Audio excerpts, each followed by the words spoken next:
Yeurei is an illustrator from Singapore. Her art is colorful, playful, dynamic and dreamy, including a lot of hue variation as well as aesthetic, cute stickers and elements added. She draws a lot of Genshin Impact fan art with pretty designs and even has a shop with creative products and apparel as well. I find Yeurei's art amazing and like it as well as, if you couldn't tell from all my past videos, Genshin Impact a lot. Yeurei is really good at making the art appear unique and not boring, which is something I particularly want to improve on. Studying artists you like helps to define changes you can make in your art to get a result you like more and develop and learn as an artist. I'd love to share what I learned from studying her art in this video. To do this, I first analyze the art, focusing on different elements. I like to do it like this since I don't get overwhelmed by all aspects this way. When learning from her, I want to include what I learned in my own process, which is why this approach works better than focusing on the process the artist uses for me. I prefer to recreate what I can see in the art in my own way, using my own techniques over drawing in the same way the artist does. Because this would mean having to draw just like the artist, I don't get to modify it to fit my own way of drawing. However, learning more about the process and workflow another artist uses can be very beneficial as well. It's good to not stay too locked in one workflow and experiment from time to time. For this, looking at what you can change process-wise also makes sense. If you've seen my past art style analysis videos, you might remember I drew some basic faces and heads in the art style to explain how the artist draws different features. This time I included this as well as an overall basic body in the style. Drawing this was a good preparation for drawing a full illustration later on. So for each of the elements listed here, I show examples of Yeurei's art as well as how I applied this to a basic body I drew. Before I start talking about each aspect, I want to mention that the stylization for the characters can vary a bit from series to series. Yeurei often draws multiple illustrations for a series. The proportions, colors, detail of shading, and elements added are what changes up here mostly. I'll give you a few examples of this after the initial analysis. For now, you can try to figure out some of the things that slightly vary as I'm talking about the overall analysis. For this, I looked at what's consistent and applies to most illustrations throughout all the series. The first element I'll talk about is the line art. Yeurei draws lines with varying thickness. The thickest lines tend to be around the chin, the silhouette of outfit or other parts like the hair, or to show changes of direction. The start of the lines can also be thicker, meaning the brush she uses acts similarly to the G-pen, so she might just use the G-pen in Clip Studio Paint for line art. The lines mostly have a dark brown color or they're colored slightly darker than the flat color around them. For the bodies Yeurei draws, they tend to have stylized and idealized proportions. The legs are rather long. Often they are longer than the upper body. She draws rather thin bodies with doll-like proportions. The characters, especially the female ones, have a rather small waist. The hips are not very wide for all characters and the neck is pretty thin and long. Even though the bodies tend to be not too bulky or muscular, she does indicate the anatomy using shading sometimes. For example, in this one illustration of Zhongli, while the limbs look flowy, they also are rather straight and thin. Once again, the proportions remind me of dolls. Finally, I mentioned that the hands look rather realistic and thin. Their size can vary a bit, mostly they're around as big as the face. As mentioned before, the proportions are not always consistent, they can vary slightly depending on the series. Next, let's move on to the heads and faces. First, I mentioned that the back of the head, the cranium, tends to be pretty big for the heads. It transitions into the frontal face shape. The frontal face shape is rounded and has no sharp changes of direction most of the time, except for sometimes the chin. The cheeks are kind of flat at the outer edge of the face, but also rather full. I also noticed that the inner side of the face often has less volume and is slightly higher up for the 3/4 view of the face. When it comes to the change of direction for the face, which I see as when you look at the jaw, you have one direction going from the chin outwards, then a second direction going from a point there up to the cheeks. This either disappears due to the rounded face shape or it is pretty far back, especially for side profiles. The line at the outer side of the jaw often disappears for the side that's closer to the viewer in the 3/4 view as well. Male or older characters have longer faces with a wider chin. The overall face appears to be more slim. As for ratios on the head, these follow the basic guidelines I've seen from many artists' tutorials pretty closely, with the chin to nose distance being around equal to the nose to upper eye distance, as well as the upper eyes to hairline distance. From the hairline to the upper end of the head, you have this distance around 1.3 to 1.7 times the general distance, depending on the angle the head is viewed at. This is just for the head, and the hair will add a bit of volume on top later on.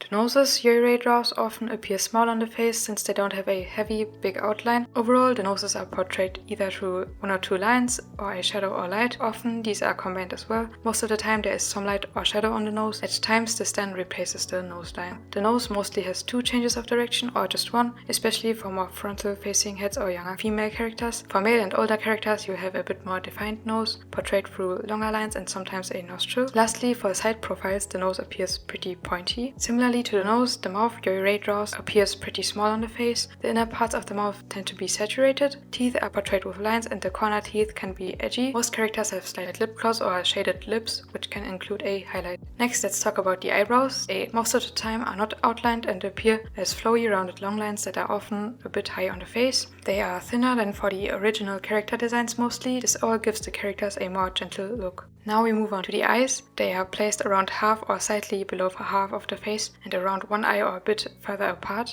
Now let's talk about their overall shape. They have a rounded almond shape. For 3/4 views, the eye shape also changes direction differently. The eye further back will sometimes appear wider open. The eye shape here often just looks like the eye shape for the eye that's closer to the viewer and is just flipped, I guess. Characters that are younger have taller eyes, while for older ones they are longer. Next, I'll move on to the lines and lashes that are used to portray the outline of the eyes. Almost all characters Yeurei draws have many lashes around the eyes. The main lashes are placed at the inner and outer eye corners for the upper lash. The upper lash is rather thick, while the lower one is very thin. Here, many small eyelashes are drawn in all around the eye. Male characters tend to have less eyelashes. Often, they are drawn with just one outer lash. The inner corner of the eye usually has no line. Finally, for lines around the eye, we have one that follows the eye shape right above the upper eyelid. I also saw Yeurei use 2 lines above the eye in some of her illustrations. After the lines around the eye, we move on to the iris and pupil. Similarly to the eye shape for younger characters and female characters, the iris will be taller, while for older male characters, it will appear wider or smaller. The iris will have a rather rounded circular shape,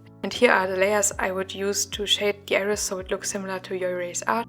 Keep in mind that this is just one approach I figured out. There are many ways you could shade the iris similarly to Yeurei, and the iris shading, for example, would be one of the things that can vary a lot in her art. You might like one of these multiple versions more than another. Iris shading is something that can be really unique for each artist. First we have the base, then we have a shadow 1 layer on top for the upper half of the iris, then a second shadow layer for a shadow underneath the eyelash, and then a layer for some small, more colorful parts on a separate light layer. This can include just 2 dots, small strokes in a circular direction around the eye, or bigger colorful reflections. Next, for the pupil within the iris. Here Yeurei usually draws a tall rounded shape, which either can be bright and colorful with a dark outline around, or it's just one dark pupil. The shape can also be different for each character here, but as mentioned before, usually it's a bigger oval shaped circle. Finally, we move on to highlights. They are usually made up of one small white shape in the upper part within the iris, as well as one smaller one next to it, and oftentimes multiple smaller white shapes which are placed lower within the iris. The highlights can be bigger for female and younger characters and smaller for male and older characters. Next, let's talk about the white of the eye. Here you often, but not always, have a regular shadow cast by the upper eyelash. When it comes to shading around the eye, shadows can be, but aren't always drawn in above the upper eyeline, under the eyebrow, as well as on the eyelid. Other shadows which are added to the face in some cases would include a shaded outline of the face contour, a added blush underneath the eyes, which can look kind of like eye makeup, as well as blush on the nose or cheeks. The blush is especially added for younger or feminine female characters here, and not too intense. That's it for the face. Now let's move on to what's missing from this head, the hair. For this, I start with the hairlines. They appear flowy and fluffy. Often the hairlines include sharp ends as well as rounded shapes. The overall hairline art is focused on the silhouette with a few lines in between. Next, let's move on to hair shading. This is not too sharp or zigzaggy. The shapes used to shade the hair have a more rounded or slightly blocky shape often. The shading defines hair strands and separates them. The hairline art doesn't do this as much here. The hair is shaded depending on the lighting direction mostly. It kind of follows the head's spherical shape in some cases as well. Often the ends and start of the hair appear slightly darker, and flyaway hairs or hair strands which aren't outlined are often added in. Next, let's talk about the highlights. These are placed around the forehead of the character. Their shape, size and intensity can vary. Here are the steps and layers I would use to get a hair shading result similar to hair art. First we have the base, then we have a layer for the shadow, then a second shadow layer for even darker shadow. Next would be a layer for the light, then a layer for lighter parts within the shadow. Next would be the highlights layer, and finally some saturated colorful parts, especially at the shadow to light transitions of the hair. In some illustrations, more or less or different levels and layers of shading are used. Similarly to the eyes before, this is just one approach I determined from analyzing Yeureis art. And finally, when it comes to facial features like eyebrows or eyes being covered by hair, generally the eyes or eyebrows are not completely covered by hair. The eye outline is still visible here. Next, I'll talk about the clothes. First, I want to mention the kinds of clothes Yeurei draws. She often slightly adapts characters' designs or even designs new outfits for them. These all look really pretty and fun to me. She often adds in many accessoires here. The outfits have creative cuts. The clothing appears rather detailed and it often has intricate patterns. She also drew some cardigans she designed herself. For a series of illustrations here as well. The line art for the clothes often focuses on the silhouette of the outfit parts. It often separates overlaps. The lines look pretty clean, meaning they have clear changes of direction most of the time, but this can depend a bit on each character's design. The lines tend to be not completely straight or rounded. Incomplete lines are used in some cases as well. Overall, the clothes appear soft this way. Folds are also often portrayed with the lines, but also mostly through shading. Yeurei doesn't use too many fold lines. The shading also portrays what kind of fabric or material the outfit part is made up of and is shaded accordingly.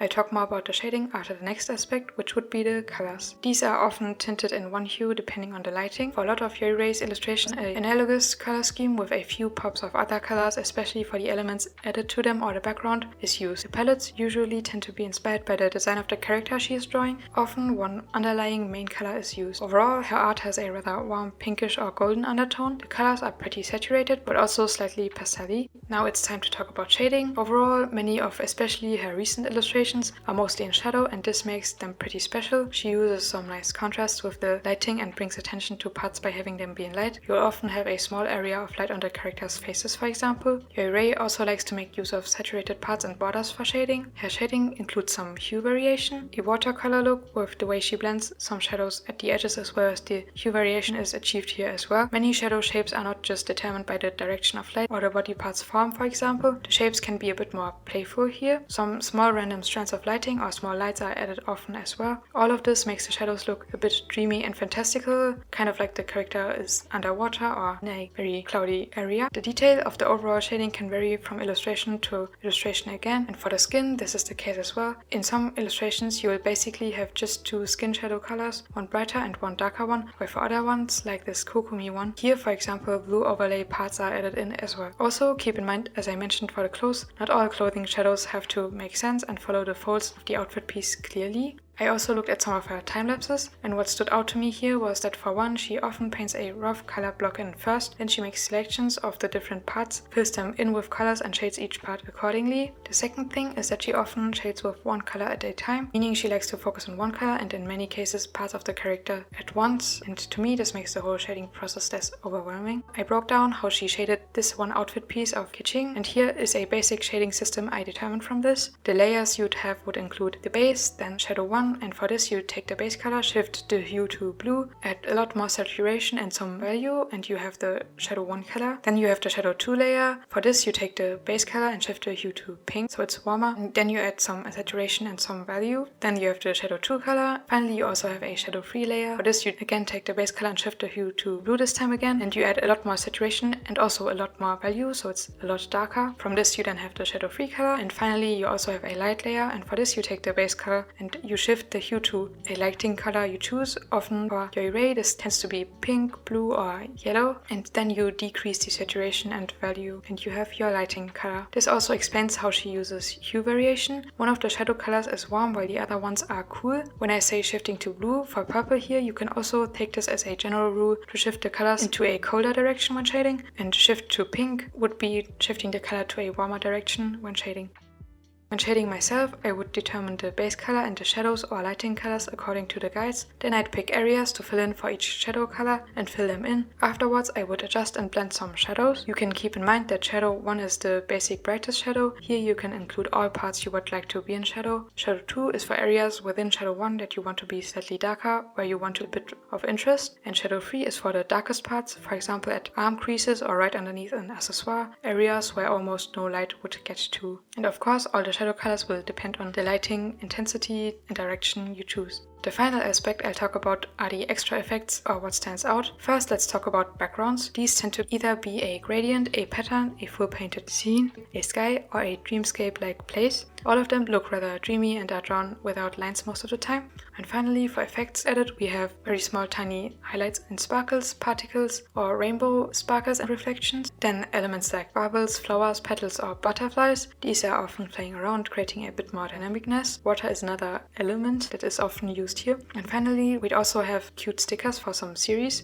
And as mentioned at the start of the analysis part here are some things I found that slightly vary depending on the series. For this very colorful series, including the cardigans Yeurei designed herself. The face has a more rounded shape, a pretty small nose including a nostril is used, and the colors have a yellow tint. For these cute portraits, the nose is pretty small again, it is drawn without a nostril, and the colors have a peachy orange tint. For this flower portrait series, the eyes are more detailed and the chins tend to be very pointy, the nose often is very small, and the colors are tinted pinkish. In these leg art, black and white themed illustrations, the nose lines are more defined, a face shadow to define the jaw is added, and the face shape is more triangular and long. The colors are tinted more reddish. And finally, in these half-body illustrations, the faces look wider and rounded, while the eyes are rather simple. The colors have a cooler blue tint here. That would be it for the whole analysis of her art style. Next I drew a illustration in Yeureis art style to see how I could apply the things I figured out during my analysis and using my own workflow, which would consist of the sketch, line art, colors, shading and final adjustments. In the sketching phase, getting the face shape right was a struggle to me. I also had difficulties with the hair and face volume. The neck was too long, while the right eye was too high at first. I adjusted these things after I had initially drawn them. I also made sure to add in accessoires here, since it makes it look more like Yeureis art. I also had the idea to include some dream catchers in the background. The character I'm drawing here is Yumari, one of my OCs, and he is a moon guardian. Dream and moon motifs really fit to him, so I wanted to portray this in the illustration. As I was drawing the line art, making the hair look fluffy was pretty difficult. After line art, it was time for filling in flat colors, which worked okay to me. My character's color scheme is very purpley, and a difference to Yeureis art here would be that she often uses more pinkish or orangey, peachy, slightly warmer colors. Next we move on to shading. Here I didn't know what light direction or lighting to go for at first. I wanted to go for something where Yumari was mostly in shadow, since I had already drawn a pretty brightly lit body and face for the basic body, which by the way was one of my other OCs before. I decided to go for light from the back right. A bit of light will still fall on the left face side here. However, in the end I didn't like how this looked too much. I also recognized in Yeureis art overall the lighting scenarios I like most are the ones with the full face in light. Afterwards would be the ones with full face except for a small part in shadow, and lastly the ones with half the face in light or shadow. I just prefer how the faces look for these different illustrations, but overall Yeurei handles all these lighting situations really well. I feel like my version didn't quite match up with how Yeurei would have pulled this off, probably also because I've rarely drawn faces in a lighting scenario like this. I tend to draw full brightly lit faces most of the time. The process I used for shading would be that I at first picked the colors using the hue shifting and value or saturation guidelines I had established in my analysis. Then I went on with the approach to make selections for all colors for each shadow. I again used 3 shadow and 1 lighting layer for each color. After this was done, I merged all my color layers and painted over parts.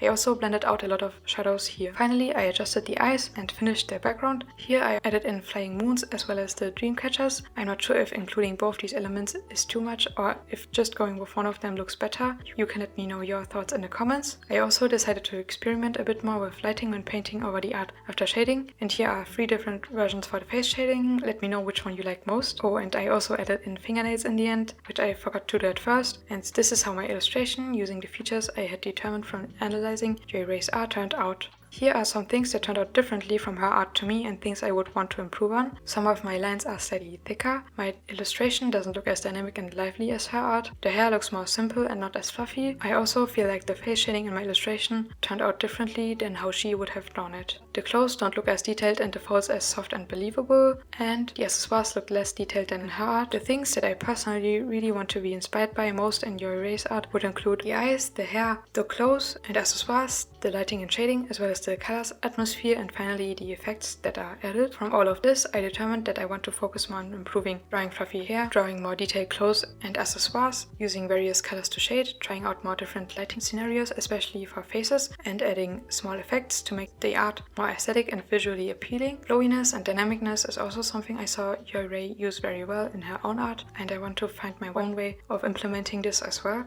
I hope this whole analysis was insightful to you as it was to me, and I'm very grateful for being able to analyze Yeurei's art. It's amazing to me, and if you haven't already, definitely check her out. She has Instagram, Twitter, and even a shop where you can find a lot of nice prints, charms, and even Genshin inspired clothing pieces. It all looks really cute, pretty and aesthetic, just like her art. Thank you for watching the video. If you have any feedback for what you really liked or didn't like as much in this video, let me know. I look forward to any feedback. I hope you have a nice day, and bye.